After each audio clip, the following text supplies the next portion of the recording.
in your career and why events such as this are important. So the first question,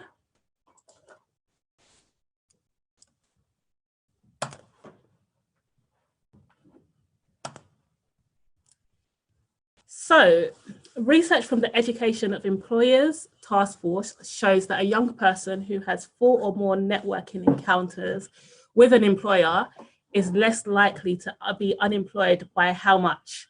So do you think it's 66% or 86%? Got 10 seconds.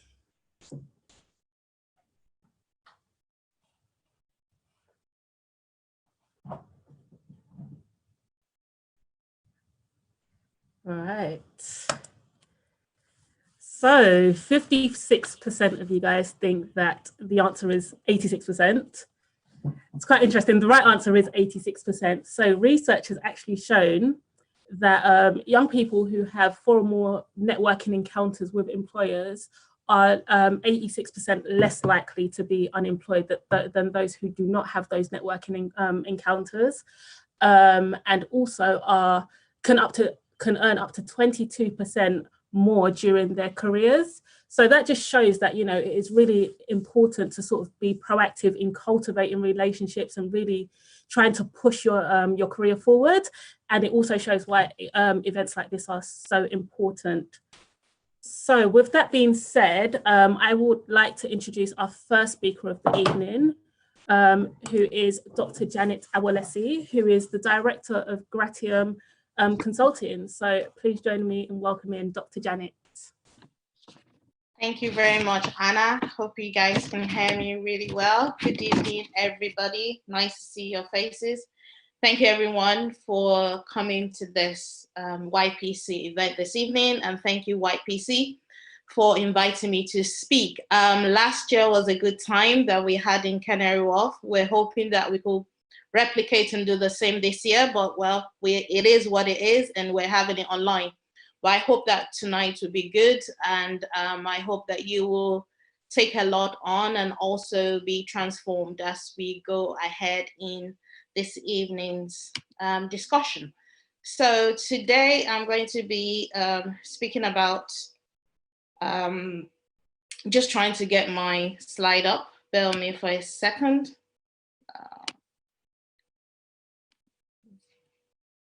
I'm actually struggling to find my slide now.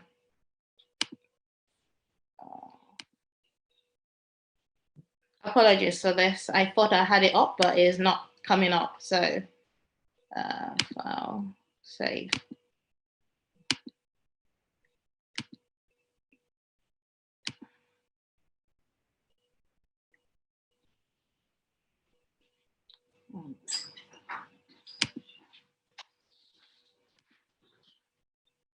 Yeah.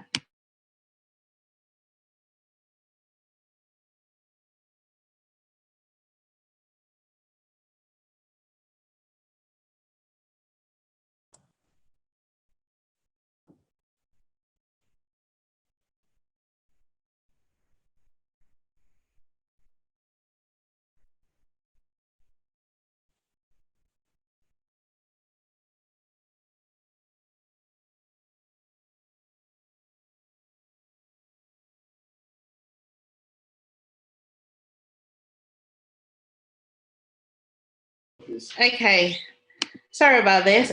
Something wrong with my slide. I'm really trying to share the right slide, but okay.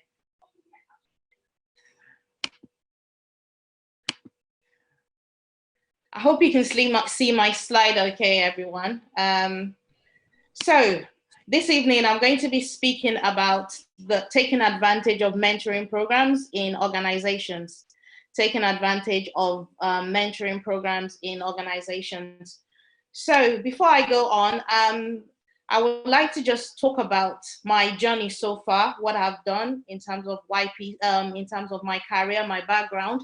I started my career in 2000, to be precise. I guess before that time, I had some odd jobs here and there, obviously after university. But I can actually say my first career was actually in a local government authority, London Borough Barking and Dagenham, in which I was working in the technical team.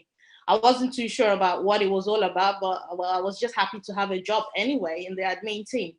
But the good thing about that job was that I was able to build relationships with the people who were on the team. They were I was quite young at this time, and almost everyone on my team were above 40 or in their 50s at this time. But I developed a good relationship with the technical team. And one of the guys on the team looked at me that day and said, "Janet, you are a graduate. I don't know why you're here doing this job. I will refer you to my wife." I'm like, "Okay, great. My wife works in financial services, and just go and see her." So I went for an interview, and as God will have it, yes, I got a job in financial services. So that's how I actually started my career. Not too sure about what I wanted to do, but I guess by sharing my experience and talking to someone, someone was able to guide me, and that's how I started. So I started then in Canary Wharf in 2000, moving from then it was back office role. I did all sorts, moving from back office to middle office. Eventually, I worked in asset management, Credit Suisse, Bank of New York, and I became a team leader. I guess I just went on doing a lot of courses, trying to improve my career. One of the things I believed in, and when I tried to speak to a lot of people, was to actually try as much as possible to develop and to improve myself. So what I was able to do during this period, during this time, was to just take on a lot of courses, just try as much as possible to improve myself. Eventually became a vice president. And at this time I was like, okay, what else do I need to do? So going forward, I applied for a mentorship scheme at work. I just applied for it out of the blues. Not really that I wanted a mentor, but I just felt, okay, maybe this mentoring might help me. So to cut the long story short, we were paired with different people, and I got paired with the chief executive officer. When I saw my name against the person I got paired to, I almost fell off my seat. I had to call my colleagues. I was like, what is going on here? How did I get this person? And I was just like, wow. But it was a good experience. I could say that was a defining moment in my career, such that I was able to understand who I was. I was able to see things beyond the normal Janet that struggles to get things. I was able to think strategically because I'm a tactical person. Everything I do was all about tactics and how to do things. So going through that mentoring program then really, really helped me. And fast forward, I eventually left the company. I went independent consulting. I currently work as an independent consultant across various investment banks, and that's what I do. I majorly help with business solutions. I do business architecture. I do project management, program management. I just enjoy both technology and regulatory change.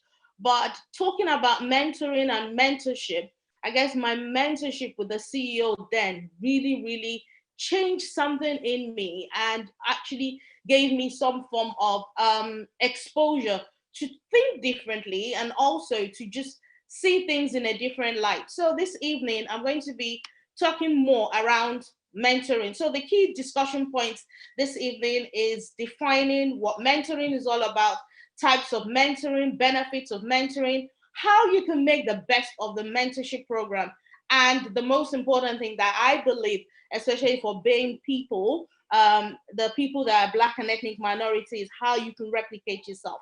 We'll get to that very, very shortly. So mentoring, what is mentoring, or a brief definition? There's so many definitions about mentoring, but mentoring is a relational process responding to a perceived or identified need. When I went into mentoring, or when I became a mentor, I didn't really understood what I wanted, although I knew I needed something, but I didn't really know what I needed. I guess if I was going into mentoring now, maybe I would have taken advantage more of the relationships. Some of the things I should have actually done then, even though I did a bit of it, was maybe I should have spoken to my mentor then that, can you introduce me to some more people? You know, he did, but maybe I could have asked some more questions. But because I wasn't prepared, I was shocked about who I got. I didn't take the most advantage of it. And so we're going to get to how you can make the best of your mentoring process. And I just have a brief definition here of who a mentor is and why you really need a mentor, and the things that you can benefit from when you have a mentor, because mentoring is about motivating. When you're being motivated, advice, mentoring is about coaching you towards the right direction, support that you can get from someone else. So there are various types of mentoring. And I've highlighted some mentoring programs in green. And those are the major ones that you tend to see in many organizations, but there are various ones. So there's a speed mentoring in which people gather together and then they mentor here and there. So it's usually time boxed, and yeah, it's more like a game, but it is called mentoring as well. The one-to-one mentoring, which is the most common one anyway, in which most times you are paired with a senior member of staff, maybe a junior member of staff, or a junior person within an organization is paired with a CEO or a head of department or head of a division.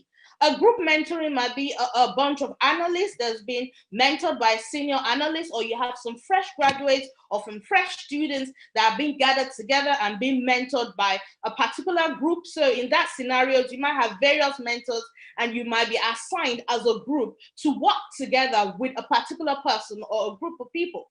Peer mentoring, which I love a lot, and which is what YPC is all about as well. And I have a video actually about this. Peer mentoring, a lot of people don't take advantage of peer mentoring or don't place a lot of emphasis on it. I can say peer mentoring has really, really helped me in terms of the fact that sometimes you think you know a lot, but it is sometimes very good for you to lean on your colleagues or people who are the same level as you, because you find out that you can relate to them. Peer mentoring is all about how you can relate and get things done faster. Sometimes when you're with a senior person, you might sometimes feel intimidated and not be able to say some things that you're meant to say. But when you're among your peers, you're able to share things. And that's why a platform like YPC is such an amazing and a very, very important platform that we need in this day and age. This sense of e-mentoring is just when you mentor somebody maybe across a different organization or maybe across the company. And another important type of mentoring now that is happening, especially in government organizations, is reverse mentoring.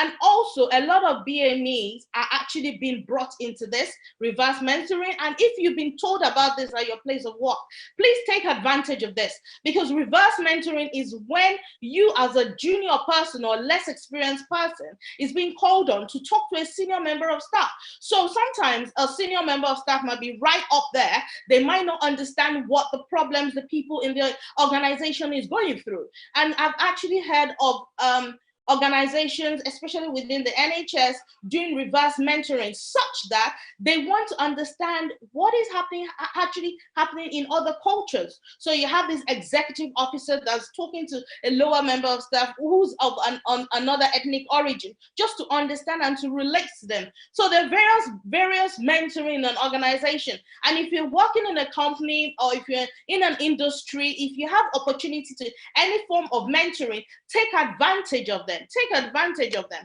So I've got this video, and as I said about YPC, I would like you to watch it briefly if it shows. I hope you can see it.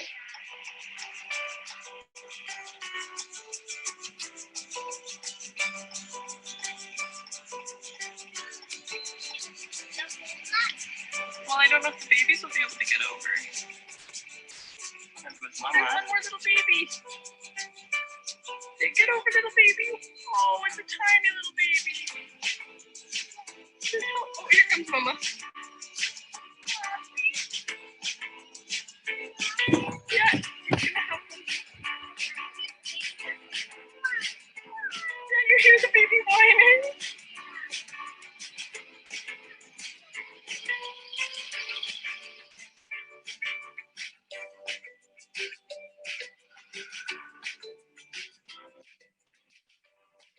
Oh, yay, the baby made it. Hi.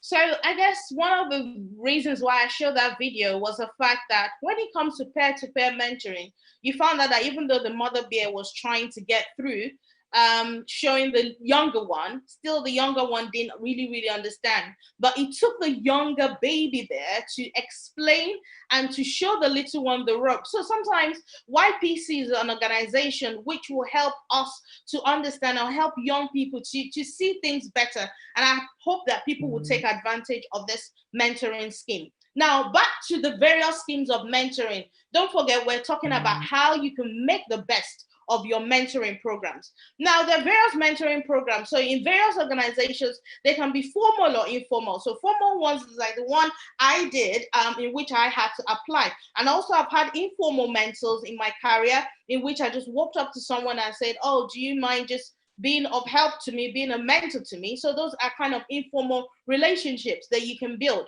Sometimes mentoring schemes can be in-house, i.e., within an organization, or they can be external, i.e. you can have a mentoring scheme just like one in YPC that's not within your company.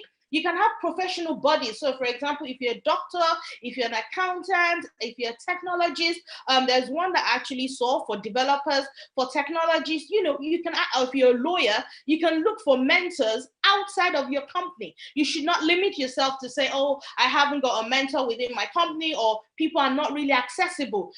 Thank God there is LinkedIn. Hang out to LinkedIn, look for people, reach out to people. You'll be surprised the amount of people who are out there. They're just willing to help. Look for people within your organization, wait for people within your industry that can help you, that can show you things on how to improve on what you're doing. And as you take advantage of these schemes, you will benefit from them. So I have here the benefits of mentoring. So if you look at it, across the various participants, i.e. for a mentee, it gives you huge visibility. When I went through my mentoring, obviously being a mentee of the CEO, it gave me some kind of buzz, and but then it will give you visibility because you get introduced to people. He introduced me to his manager in the States, and I got to meet different people, talk to different people. And then you have the guidance. You can ask questions. You can find out how did he walk or she walk through that path. One of the things that you can gain as a mentee is that it gives hope and clarity. So sometimes, especially as a young person, there's so many options out there. You're not sure about what to do, where to go to. But when you have as a mentee, one of the benefits of engaging in mentoring is you have a clarity of vision. And don't forget, for mentors, there are actually benefits. And this is one of the things I'm going to talk about later as BME. We also need to be out there to mentor people. Company recognition. Obviously, when you're a mentor, you get recognized. And then it gives you self-reflection. When I mentor other people, I sit back and I'm like, okay, maybe I should do things differently, or maybe I should look at that perspective. So also it's a good thing to be a mentor. And also there are various tangible and intangible benefits. And for organizations, you find out that various organizations, at least 70% of most FTSE 100 companies have some form of mentorship schemes. And one of the advantages is staff retention. Cultural shift, people are learning more. People are understanding the fact that it's quite important for there to be mentors within organizations. And also succession planning is cheaper to raise people within an organization than going out there to hire people. So mentoring is of huge benefit. And this is one of the most important things I want us to focus on when we're talking about mentorship this evening. How can you make the best of your mentorship program? And try and understand that when you have a mentor, that doesn't mean that, oh, I'm just going to have one mentorship program and that's it. I've always have different mentors depending on which career you're in. Yesterday, we were told that people keep changing their careers during their lifetime. So you need to be open. Now, one of the things that you should do, I didn't do this initially, and I identify this, is identify your self-needs. Why do you have to do this? Because when you identify your self-needs, you'll be able to take advantage of what is required. There is an adage that people say is when a purpose of a thing is not known, abuse is inevitable. So it's just me here, not prepared, sitting in front of a CEO and like, oh my goodness, what do I speak to? What do I talk about? But when I identify what I really need, yes, it would be a lot much easier. I know some of you are saying, hello, Mrs. Well, I don't really know, but it takes a lot of reflection. You need to be prepared for success. You need to understand and believe that, yes, I'm going through this program, not because my manager has put me forward, but I want to succeed. And then another thing you need to also think about is have a statement of interest. I tell people that always have your elevator speech. Have a statement of interest. When people ask you, why do you want to go for mentorship? Don't say, well, my manager thinks it's going to be good for my career, and so I'm there. Or everyone is doing it, I'm doing it. Have a statement of it. Have a killer statement of interest. But when you speak, people know why you're talking. People know, yes, she's not she's not here to play. Be committed to the program. Don't drop out, even though it might be difficult, it might be challenging. Don't drop out of it. Be determined. Take responsibility. Don't let people chase you around and say, oh, how are you? Are you not doing? What are you doing? Be passionate. Be passionate. Yesterday, those are one of the things that was spoken about by the participant. You need to be passionate. Challenge yourself, push yourself, do extra. And then one of the great things that you need to do, and I think Alvin spoke about this yesterday, is build trust and dignity. That whenever you stand or wherever you go to, there is something about you that trust speaks for you. You build trust and rapport with the people that is mentoring you or that you have been a mentor to. Be a dignified person, not, oh my God, she's coming again. Oh, be trustworthy, get things done, make a good impression, a good one. Make an impression that years to come, your mentor will think about it. I remembered when I mentored Elizabeth. I remembered when I mentored Anna. I remembered when I mentored David. Make a good impression, not that, oh my God, this mentee gave me so much headache, I wish I never met him or her. Stretch yourself, amplify your thinking. Just amplify what you believe in, amplify and just know that wherever level you are, you can stretch. Even if you got this person as your mentor, you can always achieve and move forward. And talking about all these positives, also be mindful of the negatives, i.e., watch out for pitfalls. I've heard stories in which mentors become tormentors. People are scared of their mentors. You feel, oh, you have to walk in their shoes. And if you don't walk in their shoes, maybe you're doing something wrong. No, watch out for people who are after their own interests and not yours. Be true to yourself. Be true to yourself. And just turn out the best. Turn out the best for yourself. And just believe that when there's a mentorship, take advantage of it. And lastly, as I said, as BME, as people, replicate yourself. I've got a video here that I'm going to play to you, but I need you to, in whatever you do, and that's why I like I like that picture there that talks about that young academy. Whatever you do, try as much as possible to replicate yourself. I like Kobe Bryant. He's a sportsman, but he eventually built a sports academy. God bless his soul. But as BME people, my PhD was actually in Black and ethnic minorities senior leaderships. Why so few?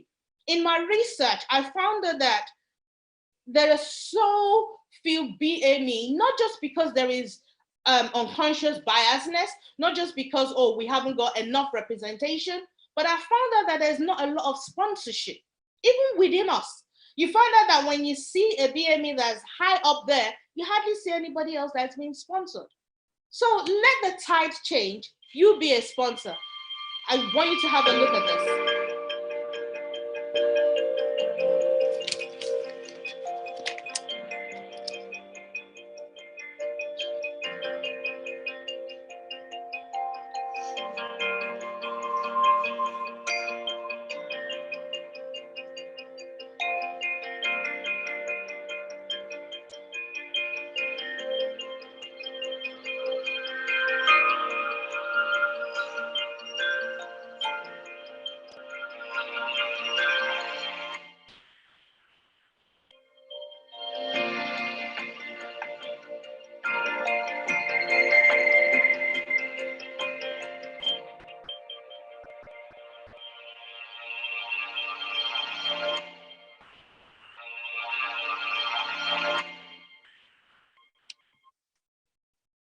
Now, the truth about the issue is that We've spoken about mentorship today, and I hope that you will take advantage of the mentoring schemes around you. But one thing I would also ask for everyone is please be out there, be a mentor to someone, be a mentor to that child out there, be a mentor to a colleague, be a mentor to someone, be of help. And thank you very much. Thank you so much for that, Dr. Janet. One of the very powerful things that I think you said there is, in terms of the attitude of being a mentee, but also being a mentor, and also about being prepared for success. And personally, I can definitely say being a mentee and a mentor has definitely helped me in my own personal and career journey. I've benefited from having mentors, be it one-to-one, be it peer mentorship, in terms of helping me think strategically and also thinking about strategic career moves, but also in terms of reverse mentoring, in using that to help sort of propel my career forward and push me forward and, make myself visible. So that was very powerful. And I would definitely encourage everyone to sort of seek out a mentor, but also, as Dr. Janet said, seek to help mentees and becoming a mentor yourself. And as Dr. Janet mentioned, YPC do have a mentorship program, which we'll discuss a little bit later. But thank you so much for that, Dr. Janet. Just before I introduce our second speaker of the evening, we do have another poll question, since I know we all love polls.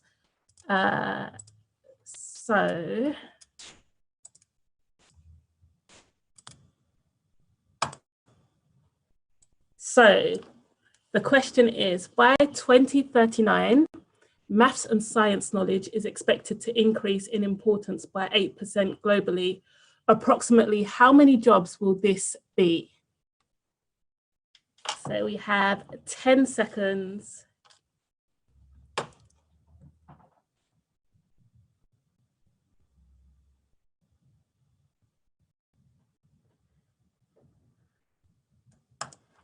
Right, the answers seem to be skewed towards 4.5 million, which is the correct answer. So by 2039, it's expected that we're going to see an increase in the importance of maths and science sort of knowledge, and that equates to approximately 4.5 million new STEM-enabled jobs. So that's science, technology, engineering, and mathematics sort of enabled jobs to be created globally, which includes things like engineering, scientists, IT, and digital professionals, economists, and teachers. So with that being said, I would like to welcome our second speaker, who has successfully been able to progress from a lab coat in university to overalls in manufacturing, and now to a trading jacket as a crude oil trader. Please join me in welcoming Dr. Femi Olaofe. Hi, hello, good evening, everyone. Sorry, I'm just sharing my screen now.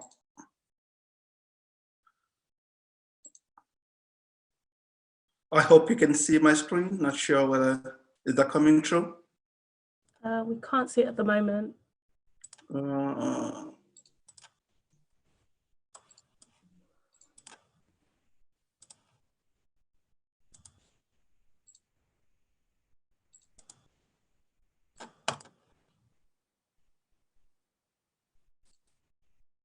Is that coming through yet? Not yet? Not yet. Okay.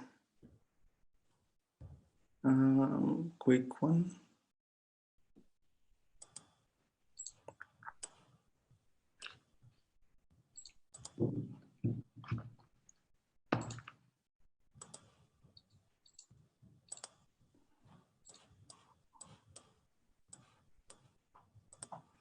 Is that coming through? Not yet? Not yet. Okay, just a minute.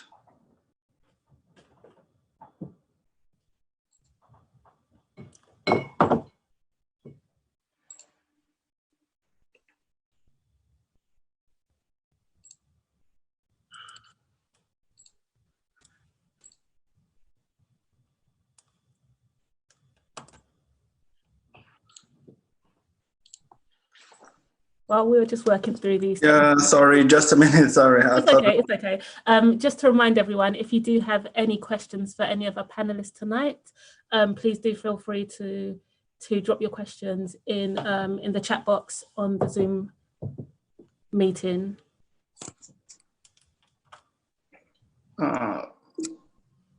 Okay, I think I'm really struggling to share my screen. I'm not sure, IT issue here.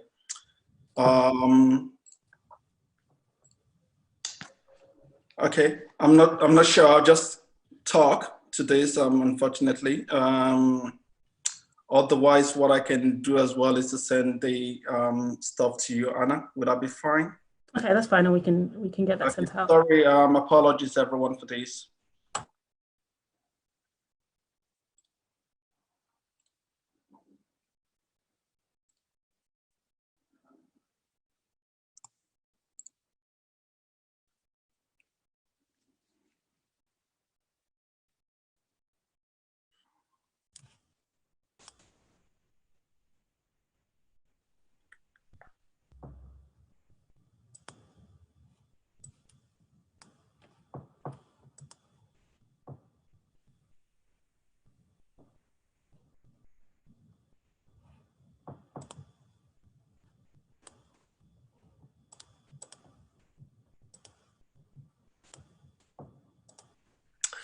Okay, I think we should get started. Anna, you will probably receive this later as we go through.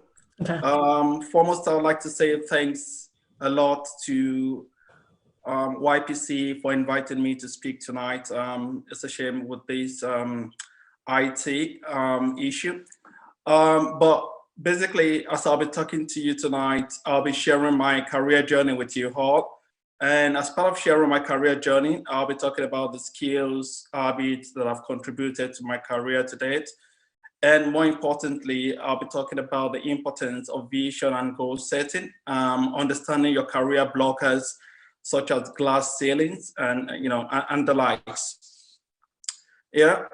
So foremost, I think I'd like to say thanks a lot one more time to YPC for the invite, and more importantly, thanks to you for joining us.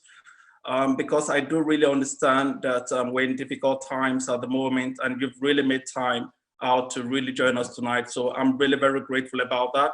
I hope yourself and family, I hope you're doing quite well, and I hope everyone is fine. What I would have shown in my first slide, hopefully, which is going to come through from Anna quite soon, is the map of Africa. Basically, when I started my, I'm from academics background, and I'm going to relate more to that as we go along. So I had my first degree in Nigeria. Precisely, I did biochemistry. After I was done with my first degree, I realized quite quickly that even though I made a good grade, I made 2-1, life science wasn't really something of interest to me. I wanted to go beyond life science, and I wanted to do something applied related. And as part of doing something applied, I started thinking, what exactly could that be? So I wanted to move more into like engineering, where you could really apply your skills towards solving a problem. And I had to start thinking and start looking out for options in engineering. And spoke with a couple of people, quite similar to what Dr. Jana said ahead of time in terms of mentorship. My dad is a great mentor. So I had to look to him because he did a similar thing. He had chemistry degree as first degree, and then he moved over to chemical engineering. And I thought that was quite possible. And I started speaking with people. And even though I did biochemistry, I was able to secure admission to study chemical engineering. And that meant I needed to do a little bit of extra work, moving from scientific background to more of applied sciences towards solving problems. And I went to University of Cape Town in South Africa, one of the best experiences I've ever had. There was a couple of changes. I was 23 when I left my home country, Nigeria, for Cape Town. And as you would imagine, it was quite challenging, a new place entirely, new people, new culture. So there was a lot for me to adjust to, but I was quite focused in terms of what I wanted to do. I realized engineering is quite very different from science. Engineering is about solving problems. It's not about exactly what you know. So the other thing I realized about South Africa is the quite multiracial environment. So when you look at South Africa, that was to me a big change that really happened in my life. I was coming from Nigeria, where we spoke a lot about tribalism, and then moving into another country where it was quite very fresh in terms of multiracial. And thank you so much, Anna, for sharing. So yep, this is the slide I'm still talking about. So thanks, Anna. So you can see that's the map of Africa from Nigeria to South Africa. And I wanted to put those pictures in, partly because when you talk of Africa, people think of Africa as nature, or people think of Africa because of the beautiful landscape we've got. Cape Town being a very typical example of that. And I wanted to show Cape Town in itself. 10 years of my life spent in South Africa, 7 of which I lived in Cape Town, very beautiful country. And also a number of things highlighted here, I'm going to be referring to them later. So these pictures are kind of very symbolic to corroborate the story.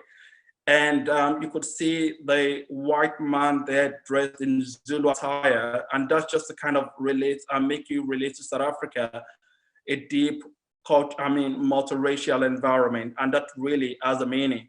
And of course, those were friends in Cape Town. We hiked together, and that has got a story to it as well.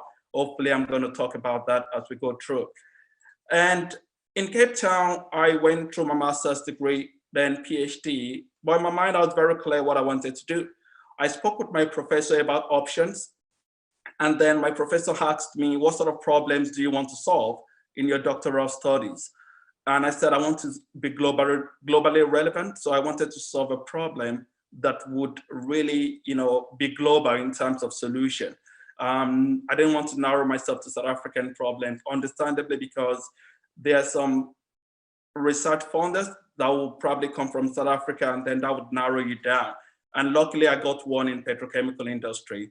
I went and I studied something related to how you can use bulk catalysis to convert less useful chemicals to more useful chemicals in the industry. Moving over to slide 2. This is highlighting my progression across my career. And after having the PhD, I think a number of things you'll probably hear people talk about in PhD is, PhD is a research degree. It's more relevant in a university than research laboratories. Once you go to out there, the industry, people will tell you you're overqualified. But one thing I found out through attending, mentorship sessions, speaking with people, is the number of skills you get as a PhD graduate, which are transferable into the job place. So one of which, for example, in my PhD study, I was able to come up with patent. What does that mean? It means I'm innovative in my thought, and I've been able to come up with a genuine solution, which is novel. A doctoral student would publish articles, and interestingly, I think the university or a doctoral space is where you really get people examining your work without really having a personal face-to-face contact with you. So what that is saying is you must be able to communicate your idea and what you've done to people, regardless of the language the person would probably read it. Most of my examiners at the PhD level were Germans, and I had to be able to relate what I've done in terms of originality to them. So PhD also is about communication. Lab work is about project management. There's a lot of collaboration that goes into research, and that is talks to teamwork, critical thinking. Of course, like Dr. Genesis said earlier, as a postgrad student, you also get involved in mentorship. So when I got an opportunity for my first interview with BP at that point I had was recruiting for a special talent program called Future Leaders Program. And I just went to, speak with people about it. So I got to know about this from my career services at the university. And once I spoke with people about it, I realized, okay, fine, I would like to apply for this. And I was told, oh, this is really restricted to only South Africans. And it comes back to what I'll be talking about later in terms of glass ceilings. Well, I felt, okay, I don't have anything to lose anyway. Nevertheless, I went for the interview, and I really tell you, it was really a very tough interview. It was an interview of like about over 4,000 applicants, and they were looking to choose for 30 candidates all over the world. And this is where I believe fate really comes together with hard work and with your intentions and goals.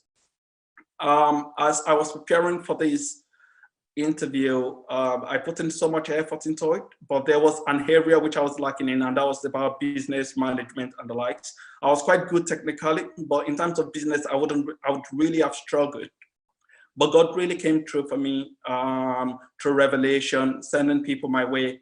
And I went to the Global Assessment Center, which was conducted in Johannesburg by a number of people from the UK office and locally from South Africa. And I was able to go through as one of 30 successful candidates, which is less than 1% of the applicants. My first role at BP was a project management role, talking about transferring your skills or transferable skills. And I was managing projects worth about $200 million. It was quite huge. At that time, BP saw South Africa as a growing market, and BP was really looking to invest in South Africa. And I was to manage that project of $200 million. And to me, that was like a breaking point for me in terms of the previous year, the project performed quite very poorly, and the head office was quite worried. And the project was kind of just introduced to me to say, this is what you're doing. Not that I really had any choice, but I got in there and I really made an impact. Within 8 months, we turned things around with exceeding expectations. The following year, a new CEO came in from the London office to lead the South African business and was looking for an executive assistant. And I was one of the people recommended for interview, and I came out tops. And to me, the EA role is probably one of the best roles I've ever done in my life. I mean, more or less the most important within BP, which ties quite strongly with what Dr. Janet said earlier. So in the executive assistant role, basically, I'm working with the chief executive officer on a daily basis, attending the same meetings with him. Basically, what that does, it allows you to understand the end-to-end part of the business. And that exactly was what I needed. I was coming from an academic background where my understanding of business was quite very limited. I didn't really understand what are the key drivers, how the business makes money or profit, or so many things about corporate. Well, the EA introduced me to every bit of that. I understood safety, which is quite very top in the list of our industry, and I understood exactly what it means in terms of profit, in terms of even career. Sometimes people don't understand why they're not getting a job, but in the EA role, because you are quite very close to decision making, you're able to understand why this individual is not getting a role or a job. And I understand a lot about business generally. And in the EA role, basically what it does in terms of, it's a lot of hard work. What it did for me was I was rewarded with visibility. I was quite very visible, not only to the leadership in South Africa, but the leadership in London. Mentorship, which Dr. Janet spoke about. I had a number of people, because anything that had to do with South African office had to go through the executive office. And as a result, I got in touch with a number of very senior people in the business. Networking also was quite, I would have like dinners over dinners, because I was always with the CEO, and a number of mentorship that Dr. Janet spoke about earlier. And in addition to that was the fact that I was member of the Future Leaders Program, a talent program of like about 100 people globally in a community of like 80,000 BP employees.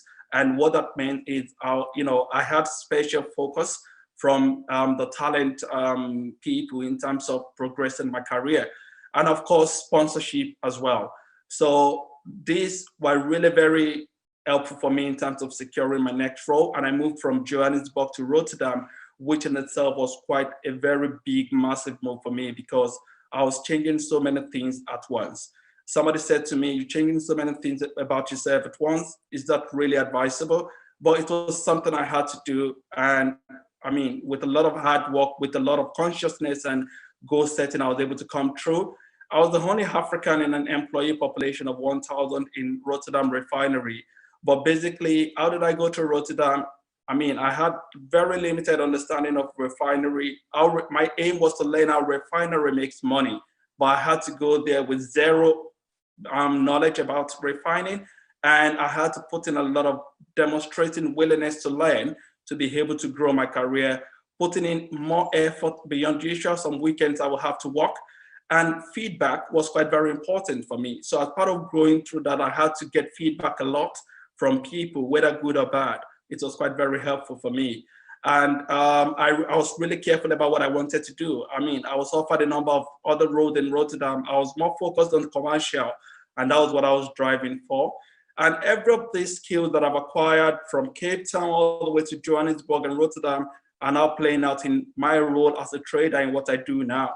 What do I do? Basically, summarizing it, I buy crude for the refinery. That involves understanding market overview, the economics of the market, and understanding hydrocarbon chemistry. The refinery itself, you need to understand that, but this is a big role. I mean, I spend over 100 million pounds of the business money on a monthly basis buying crude. So if you're spending over 100 million pounds, then you had better know what you're doing. So in terms of making profit for the business, cash management, working capital, this is quite very important. So, and also one of the things I probably skipped earlier was as I went through BP, one thing was quite very clear. I was told, for you to assume a leadership position in future, you must get into roles that will help you to make decisions, decision-making roles for leadership. And I really was very careful about that. And that was part of my journey all through. And this is where I am now. If I'm spending over 100 million, US dollars or pounds on a monthly basis, that is very key for the business. That shows you can lead, the business can trust you with cash and decision-making in future. The last slide, please. So going to the last slide, I think I've tried to kind of capture everything and summarize, everything. And the way I'll probably summarize this is, when I got into BP as part of my mentorship journey, somebody kind of drew this chart for me. As you're going through the journey, there are two things you should be careful about. And I think Kofo spoke about this yesterday. Being a generalist in terms of general management, and being a core specialist in an area. Within our own organization, it could differ from one to the other. There has to be a balance. If all you're doing is growing your core skills, at some point the business may say you don't really understand how to make money, or you don't understand how to lead people. When I got into BP, I was quite very low, and you could see me in that green circle at the base of the chart. Very limited commercial skills because I was coming from the university as a doctoral graduate, and I had almost no knowledge about general management.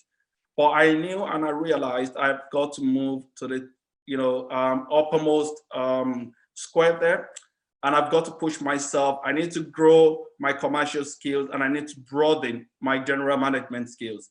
The EA gave me the opportunity to broaden my general management skills as part of the executive office. And my journey so far through BP has helped me to increase my commercial awareness. And that's an ongoing journey for me. So I'm going to kind of summarize basically my career by a number of things. So one is, as I went through all of these, sometimes, yes, people will ask you, in such a big organization, and for me, in terms of need to, about like glass ceilings, a number of people have asked me before, and reflecting on that, I mean, when you talk about glass ceiling, it could be as a result of race, your nationality, your gender. I think I've gone through a number of this before. I mean, just imagine a Nigerian in a South African environment where South African as a country are looking to prioritize their own indigenous people. And you would have heard of, a number of things in South Africa in recent times. How do I go through every of that? To me, I think the number of ways we can really break the glass ceiling, regardless of race, nationality. Remember, you're working for a business, all they need is they need to make money, they need returns for shareholders. What you need to do as an individual to get over this is, number one, I put in there, don't be so conscious about it. By the moment you start being conscious about it, I'm black, I'm this, what you're doing is reminding yourself that there's a limit over you, and regardless of all your effort, you can't go through. I think, to me, you need to get into a space that will improve your visibility. Get into high-level projects. Get into working group that will be able to help you overcome this. It builds your visibility in the business and brings about trust, because if you're able to successfully complete projects, then the business will really be happy with that. Get into mentorship and sponsorship, like Dr. Janice said. So you have to get your career goals before people, get feedback on that, get feedback, create an action from your feedback. And to me, the other thing I get to do is attend internal and external training. For the past 6 weeks now, I've been attending a very lovely, fantastic training on strategic persuasion. How do you persuade people in negotiation? And there's a book on that, which I'll recommend to anyone, Strategic Persuasion. You can look for that online. It's quite a very fantastic book. I've got a copy here. It's actually written by Richard Shell. Very lovely, fantastic book. And apart from that, the other thing is within my own organization, we've got what we call personal development plan. It kind of sets a vision and goal. Where do you want to be in the next 2 years, 5 years, 10 years? What are your skills? What are your gaps? And how do you intend to close those gaps? Quite very key. I had that with me every time I was talking with people. My story was consistent. A colleague looked at me recently and said, everything you set out to do in your PDP over the last 7 years you've been working with BP, things have just seemed to fall in place for you. It's because I had those goals and I had the right support in the system. So you've got to, you've heard about, SMART as an acronym: specific, measurable, attainable, relevant, time-bound goals. Adaptation. What you've seen in my career so far, being able to move from one country to the other, lived in 4 countries on a personal basis. Within my career, I've been told oftentimes, if you have to grow in your career, you've got to be able to do this. The other thing being also adapting your skills from one industry to the other, moving from academics to a corporate world, worked in a refinery and presently in trading. I've been able to adapt my skills, grow from one part to the other. And the other thing we spoke about, Dr. Janice spoke extensively about it, mentorship and taking 360-degree feedback from people. And that is like all around, people below you at your level, people above you. And also sponsorship is something you must try as much as possible. As you go through mentorship could lead to sponsorship based on your deliverables and outcome, which must be excellent, above existing expectations, without a doubt. And also, as much as possible, I believe most organizations tend to have an in-house talent program. Talent program is something a number of people do not really like. Like in the Dutch system, it's quite very flat in terms of hierarchical. They didn't really like it. So the fact I came in saying you're a member of the Future Leaders Program, it just kind of, so what does that mean to people? But getting into one of those programs, I believe really helps, because you're part of a team of people. So I was part of a team of like 100 people, 28 nationalities. And it allowed you to just build a network. It allowed you, to get area of influence in the organization. So to me, there's a talent program. Ask what can you do to get into such talent program. In my own space, you need to have exceeded expectation for like about 2 consecutive years. Lastly, exposure to senior leadership. It could be like a chat, coffee, drink, whatever it is. Try as much as possible to be there. So I think every of this kind of summarizes my career journey and things that I've done in my career: setting goals, sponsorship, mentorship, adaptation, and those skills. And every of that has really helped me so far to grow from somebody that finished with a PhD in academics to where I am now in the corporate industry. So thank you very much to everyone for listening to me, and more importantly, apologies for the earlier IT issues. Thank you very much. Thank you so much for that, Dr. Femi. That was really, really powerful, actually. I took a lot away from that. I think one of the key things that I took away from that is the importance of using, looking for your transferable skills in everything you're doing, regardless of what stage of your education or career you're at, and using, the skills that you have to develop skills that you need, or skills that you want, and thinking strategically about the moves that you want to make, and using the skills that you have to develop the skills that you need, and in order to grow commercial awareness and grow your commercial skills. So thank you so much for that. Just a reminder for everyone, if you have any questions, please do drop them in the chat box. We will be moving on to the Q&A section very shortly, but before we do that, I want to introduce the director of YPC, Mary Fatake, who's going to share a little bit more about YPC and how you can get involved. So thank you very much. I'm just going to show my slides. Yep. So you can see that, Hannah? Is that okay? Yep, we can see it. Brilliant. So good evening, everyone. Thank you for joining this YPC webinar. I'm hoping you're finding this session useful and you've taken great tips from Dr. Janet and Dr. Femi. As a way of introduction, my name is Mary. I am the lead director of YPC. And today I'll be talking to you about exactly what is YPC, our aim, and how you can join. So to begin with, I'll be sharing with you 2 statistics. Sorry. Right. Okay.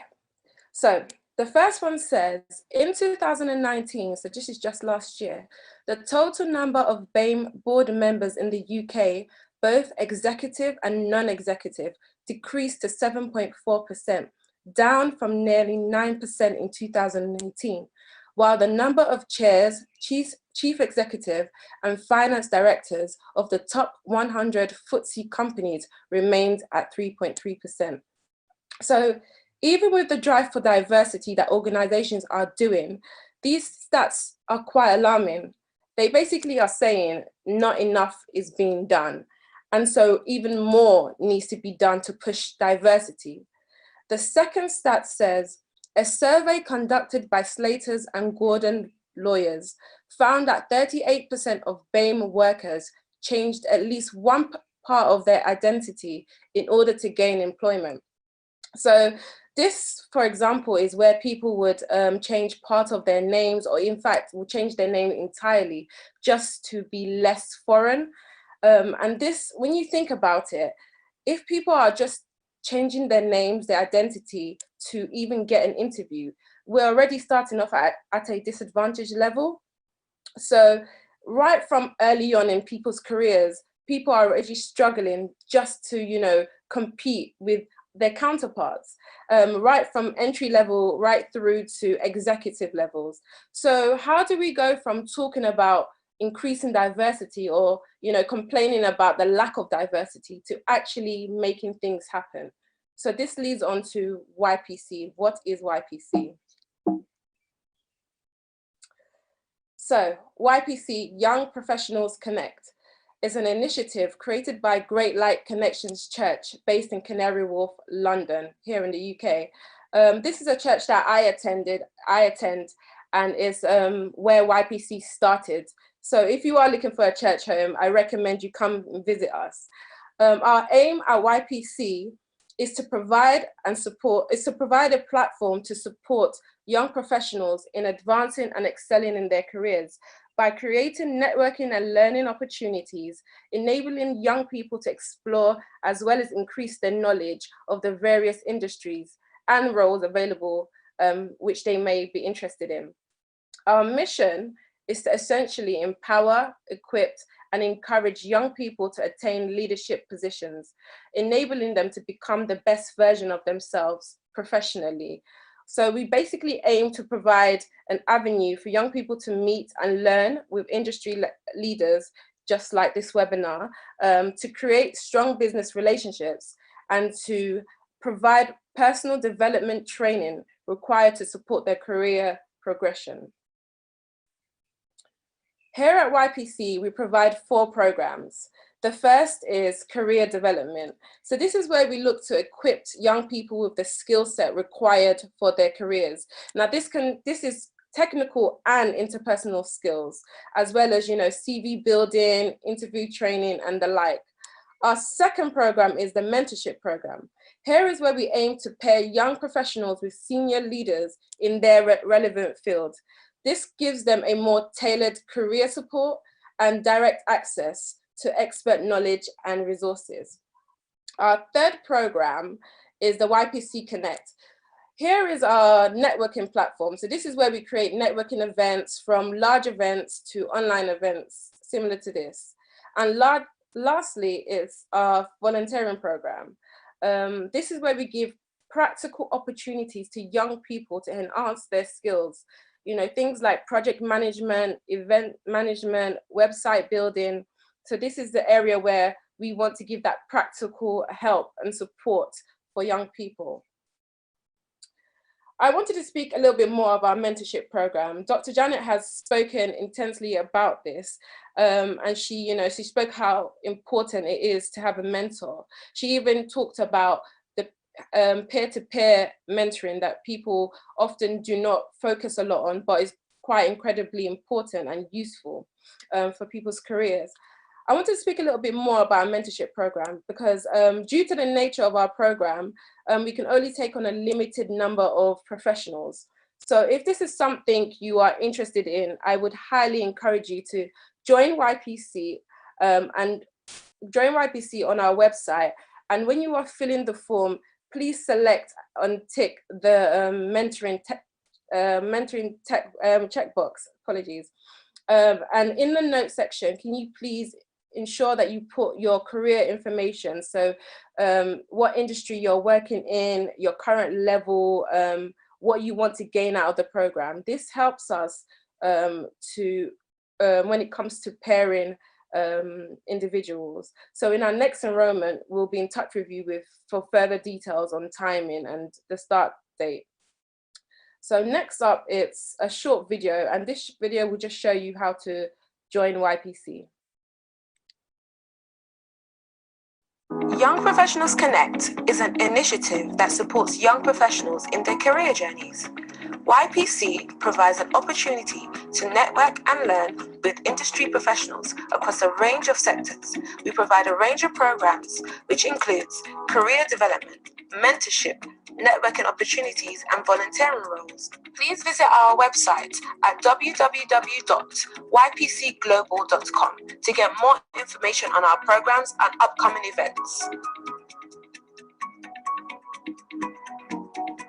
If you are interested in any of the YPC programs and events, go to our website and click on Join YPC Network. Join up. To get all updates, follow us on all social media platforms. Remember, stay connected. Young professionals. So thank you for watching that video. So just to reiterate, if you want to join YPC, please visit our website, and on the top right hand corner, you will see Join YPC Network, and there you fill in a form, and then you can select which programs you want to join, and then we'll be in touch with you for further information. So on your screen, you'll be seeing some of the feedback we received from our last YPC event. So in the same vein, we will be sending through feedback forms on this webinar. Can I please ask that you fill this in, as this helps us to know exactly what we're doing good and what we would like to improve on, as well as put information on what you would like us to do, so that for next time we can provide this for you. Lastly, please do not forget to visit our website, as there's much more information there. And if you have any questions regarding YPC or how to join, you can always email our inbox, and someone will get in touch with you. Or if you would like to speak to me directly, you can email me directly via my email as well. Thank you. Thank you so much for that, Mary. And thank you also to Dr. Janet and Dr. Femi for sharing tonight. Thank you all for joining us tonight. In the interest of time, you've been with us for an hour now. So in the interest of time, we're going to move swiftly on to our Q&A session. We have quite a few questions that have come in, so we will try our best to get through all of them. So the first question we have is, how would you describe the importance of referral, and how strategic are short courses to propelling your career trajectory? Would you consider that you had a strategy? So I will pose that question to Dr. Janet first. Okay, so in terms of Sorry, I need to get the question properly. So how would you refer? So how would you describe the importance of referral and how strategic are short courses in propelling your career? And would you consider that you had a strategy for your career? To be honest, I didn't really have a strategy when I first of all started. And that's why I said earlier on that if I know what I know now, I will have gone further. But it's quite important for people to take a lot of short courses because as things are, it's just like looking at technology. Things change every time. So if you have an opportunity like what Dr. Femi said earlier on, keep involving, keep learning new things, keep trying as much as possible to understand, various information. Just try to put yourself out there. And then in terms of referral, yes, it's quite good to go for referrals or put yourself forward for referrals. And you can only try, you can only put yourself forward to do things and just make every effort to do that. I hope that answers that person's questions, but it's good to take on opportunities. Okay. And the same question to you, Dr. Femi, would you consider that you had a strategy and how important would you describe short courses? How strategic do you think short courses are? Well, I think from a personal perspective, yes, I had a view of what I wanted right from the start. And when I got into the industry, it was quite very obvious what I wanted to do. But that had a lot to do with talking a lot to people because it was quite very new for me. So I had to keep talking to people. And then the feedback I got from people really helped me to frame where I wanted to be. And once I understood where I wanted to be is what sort of courses would help me to get there. And I had to take some of those short courses to bridge. At work, we say we've got something like 7-20-10 in terms of ratio. 70% of what you know you learn on the job, 20% you get from shadowing someone, and 10% is via those short courses. So it's still quite very important as part of it. And as much as possible, if you can get into that space where you take a short course to help you to bridge a part of your knowledge is something I can recommend. Okay, thank you very much. And the next question we have is how do you approach a mentor? Are there any guidelines on how you can go about that? So I will pose that question to you, Dr. Janet. So in terms of mentoring, my own experience, was the fact that I did apply. But nowadays, as I said earlier on, you can have an informal mentor. And one of the things that you need to have is that elevator speech of yours. Try and reach out to them. If it's within the same organization, you can send them an email. You could try and meet up with them, maybe book a coffee meeting. Most of the times, people are usually not rude, especially if you're in the UK. They would try and make time at some point.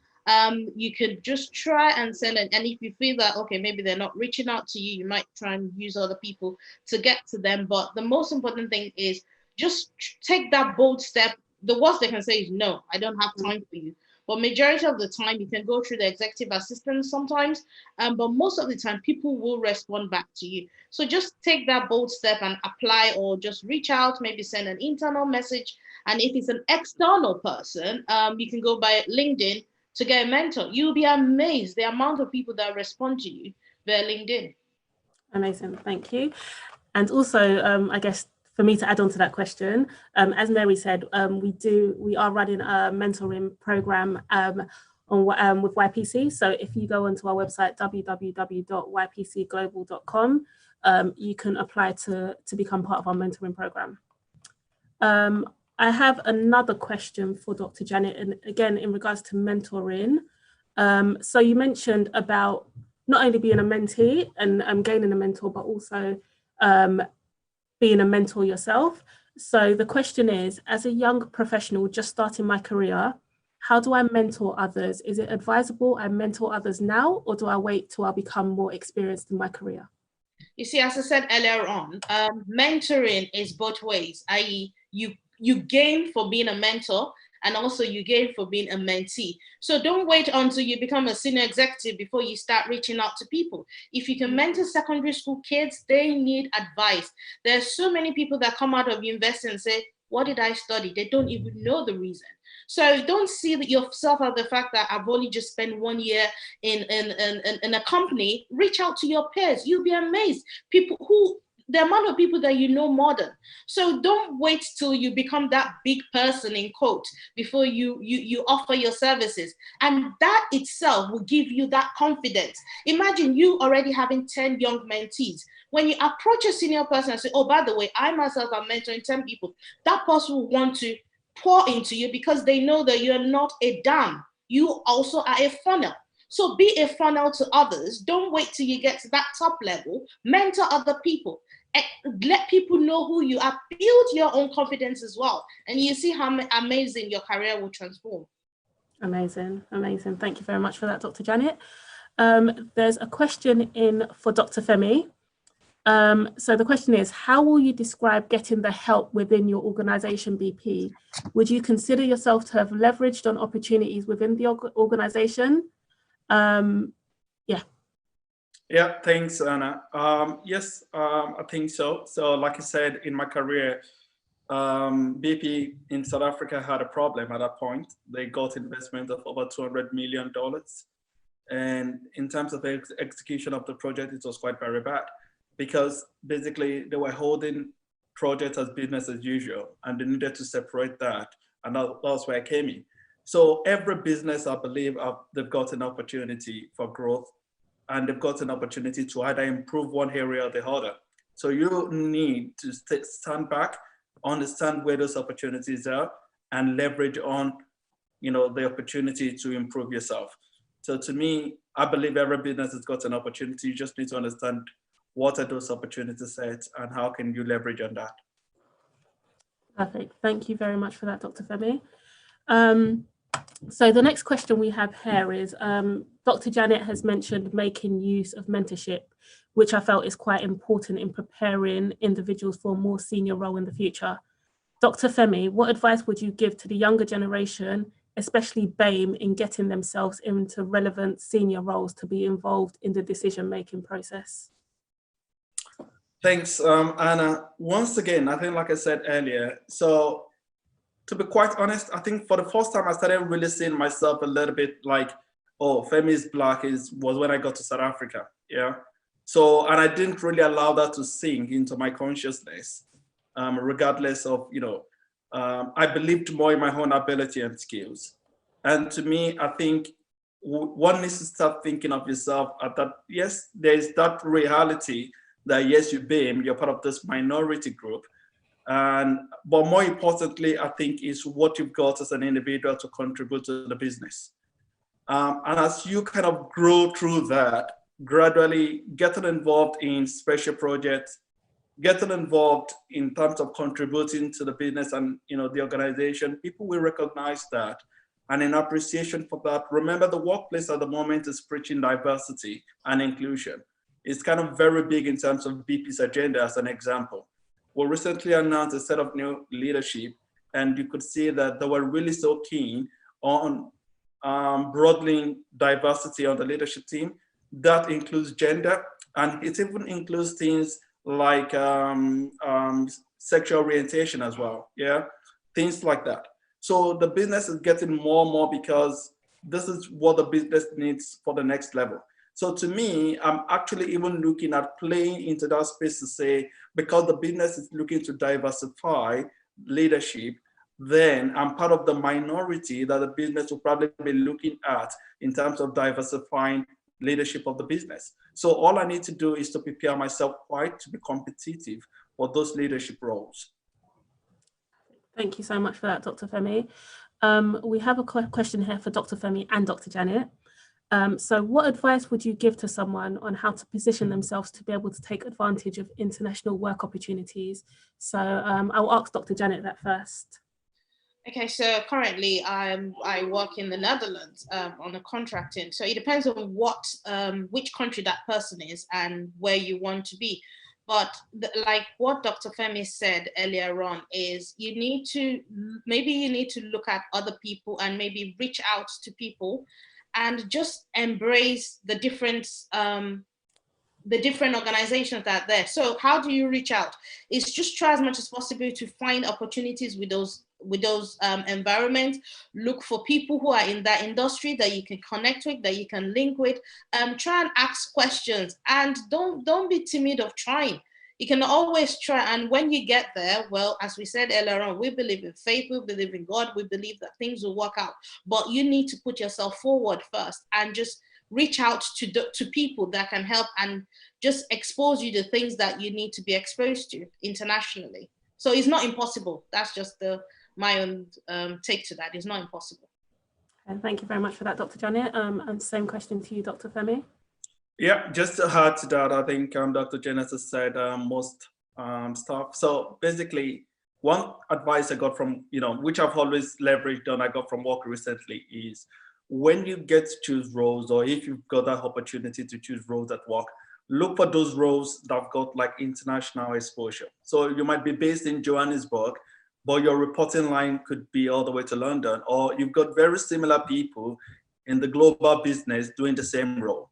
And because of that, then you get exposure to the global business. And if there are opportunities globally, then of course you could be considered for those opportunities.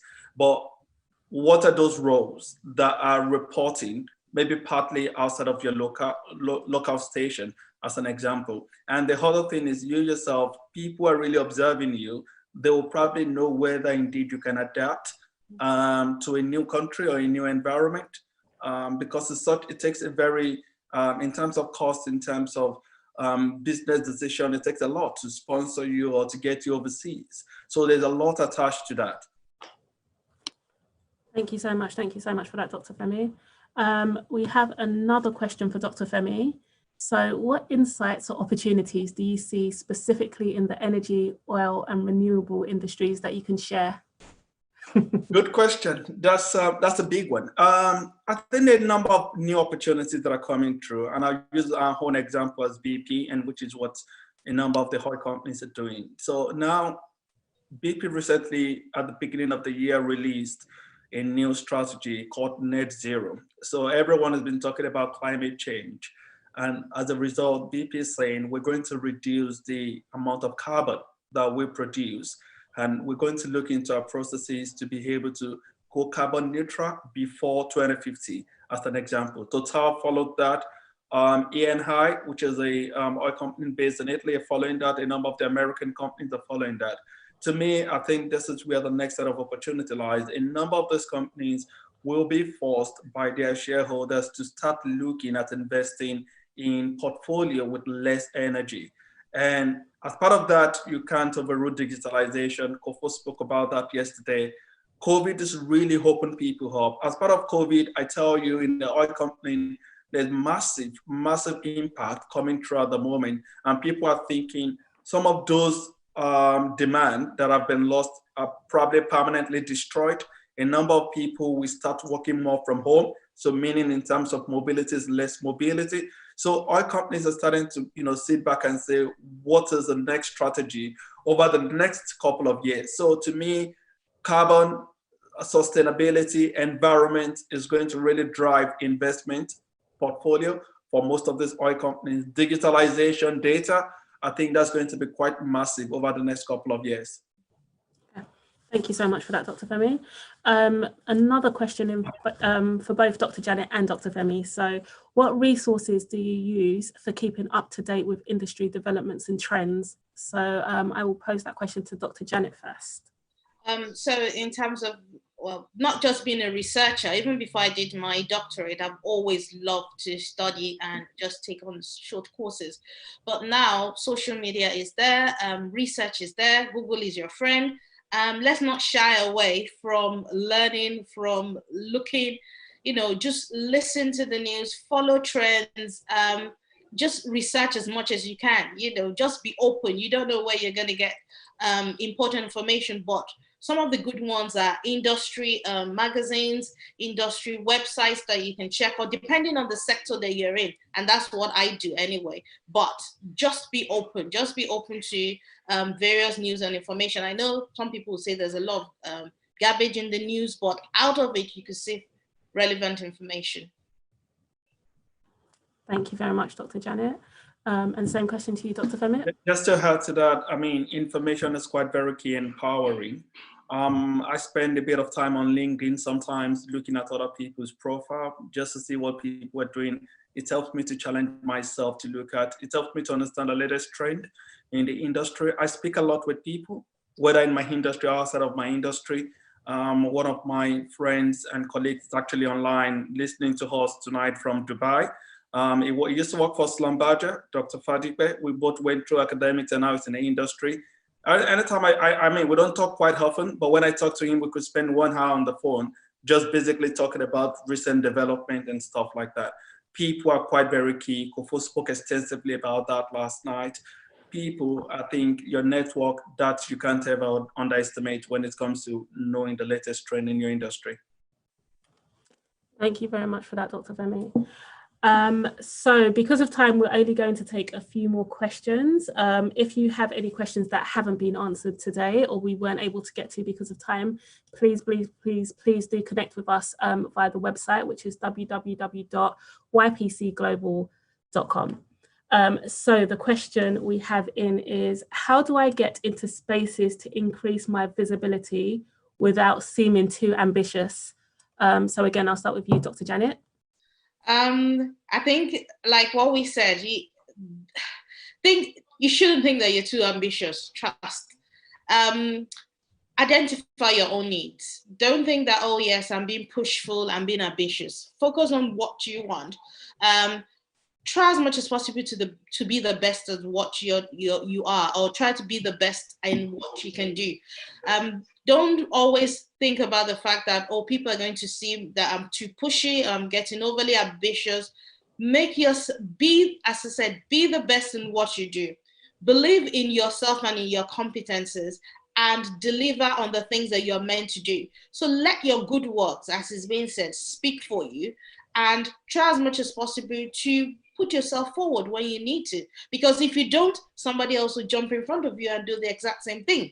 And you're going to blame yourself that, how I wish I did that. So don't ever think that you're being too ambitious. Some people will just see that, yes, this person, this girl, this man knows what they want. Some people might think you're being ambitious, but always be true to yourself. Amazing. Thank you so much for that, Dr. Janet. And same question to you, Dr. Femi. Quick one, just to add to that. This is quite very important question. Thanks to the person I asked. When I got in, I mean, it was quite very big part of BP because we came in as Future Leaders Program, and a number of us believed, we're talented. Actually, a number of people in the Future Leaders Program are like Harvard, MBA, Cambridge, and Oxford. I mean, BP really specify on that. They really go to those business schools to recruit. So smart people. But one thing we get told all the time, sit down, learn the business. If you don't get to learn the business, yes, you might be coming in from Harvard, you might be coming in from Cambridge. Great, I mean, no doubt about that, you're smart, you're brilliant. Sit down, learn the business. Most times people will even give you all the scraps to do. Yeah, but that is where you learn the business, because as you're sitting down doing those tasks, you're asking so many questions, you're joining the dots together. And once you're able to connect everything together, you see the big picture. And then naturally, people will progress it to the next level, or there will be those opportunities that will help you move to the next level. Amazing. Thank you so much for that. And so we'll take 2 more questions before we round up. So the next question is, what keeps you up at night? So specific challenges in your industries, financial energy. So I'll ask Dr. Femi that first. Oh, that's a very tricky one. I mean, as I said earlier, I trade. So for example, this week now, yesterday I was meant to buy a crude, and basically there's been a lot of changes going on in the market. So in terms of getting that specific crude, I missed out on the crude by less than 10 minutes. And it's kind of, I felt really bad because it's going to contribute a lot in terms of benefit to the refinery that I was buying the crude for. So sometimes the movement in market tends to keep me awake in terms of how is the market doing. And more importantly, I'm looking ahead to say, I'm at a phase now, I'm thinking about, the next level in my career. Family is growing at the moment. I've got a very lovely, fantastic wife who is supporting heavily on home front, but we've got a very little young daughter. And I've got to start thinking about that as I'm growing in terms of my career aspiration. How can I bring family as part of that? And to me, every of that, career, work, family, keeps me awake. And more importantly, getting into a very busy space as well because of work. And I want more fellowship with God as well. And to me, I ask myself that question because I don't want to lose sight of that. God has been really very good and amazing to me. So every of that tend to keep me awake. Thank you so much for sharing. Same question to you, Dr. Janet. Yeah, career doesn't really keep me awake at night, I must be honest. But the truth about the issue is that I think I would not dismiss that question. What I would say is definitely is always at the back of my mind. And one question I always challenge myself is, how can I get better? So maybe if that's saying that keeps me awake at night, maybe. But for me, I always challenge myself as in, what's the next? How better can I improve myself? How better can I identify with the industry trades? What's the next technology out there that I need to learn? So that is quite key. Obviously, in addition to every other thing that Dr. Femi has said, family ministry, which is big, and every other thing, yes, one just needs to learn how to balance. But when it comes to career, you need to take ownership of your career, but don't let it override everything else, because there needs to be a balance in life. And so when career becomes the main pendulum, everything else might suffer. So as Dr. Femi said, it's all about a balance. So try and strike a balance. Great answers. Thank you very much, both. And the final question of the evening. So you've both spoken about different things that have helped you within your career. But what would you say has been your one your secret ingredient, that thing that makes your sauce a little bit different, that has helped in your career progression? So I would ask Dr. Femi that first. Very difficult one. And sometimes I think we tend to underestimate this. I think I'll point to two things. One is faith. That's quite very important. I can't take that out of my career ever. That's been it's been a very core part.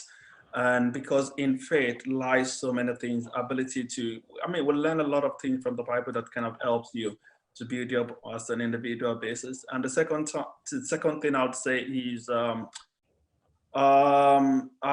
kind of tend to, I'm a gentle listener, I would say. Mm-hmm. So in terms of ability to react, because there are a number of times where I've been in very difficult spaces and ordinarily my reaction would have really been quite terrible, especially when I was working with a CEO. He actually called me and he said to me, because sometimes, we argue between myself and the CEO, and this is like the boss that even his direct reports really argue, but sometimes we do that, and, he gives me a very difficult task. And at the same time, I kind of sit back and he says to me, Femi, I know when you're not happy with me, you just go quiet and mute.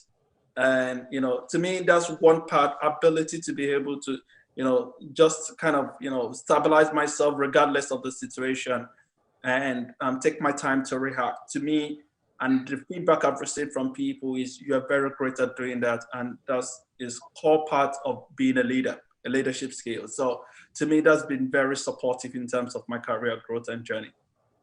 Great, thank you so much for that answer. And same question to you, Dr. Janet. Yes, there are various dynamics to this. So the first one, as Dr. Femi said, is faith. Without faith, it's just impossible to be where I am today and to achieve what I've been achieved. So all thanks and glory be to God.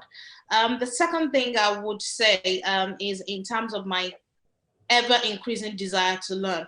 I can't tell you the number of certifications or the courses or, what I enjoy doing. I like just studying. It doesn't have to be within my area. I just learn, I just study. So I feel that is quite good, although sometimes doing something too much might not be the best thing, but I do appreciate that. And then the third thing I will also say is the fact that I think sometimes, and Femi also mentioned that now, is to know when to talk. There's sometimes that sometimes I talk very quietly, but sometimes if I have to be affirmative and strong, I think the girl that doesn't sit in the corner comes out. So there's times in which you have to be firm. There's a time in which you have to be, just gentle and mellow, but there's a time in which at meetings that you need to, even if you don't know what you're talking about, you still say what you want to say. You know, so that's that inner confidence that you have to develop at some point. And then lastly, I believe I have a supportive network, which is my husband, which most of the time he will encourage me and push me forward to say, yes, you can do this. Yes, you can do that. So those are the good things that I've felt has helped me in my career so far. So I'm quite grateful to that. Amazing. Thank you both so much. That was our last question of the evening. If we haven't been able to answer your questions tonight, like I said, please do get in touch with us via our website, via social media pages. And so that concludes our today's YPC Online Summit. Thank you all for joining us over the last 2 days. Thank you again to our wonderful speakers tonight, Dr. Janet and Dr. Femi, and also Mary. And thank you also to our speakers from yesterday. Thank you all again for joining. And also thank you to Great Light Connections for sponsoring the event. As Mary mentioned, you can get in touch with us via our website, which is www.ypcglobal.com, or via Instagram page, which is YPC_London. Follow us, sign up to our mailing list to keep up to date with all our events and programs. And if you have any questions, like I said, please do get in touch. Thank you all so much again. Have a wonderful evening, a great weekend, and stay safe. Thank you. Thank you, everyone. Okay, bye. See you soon. Bye.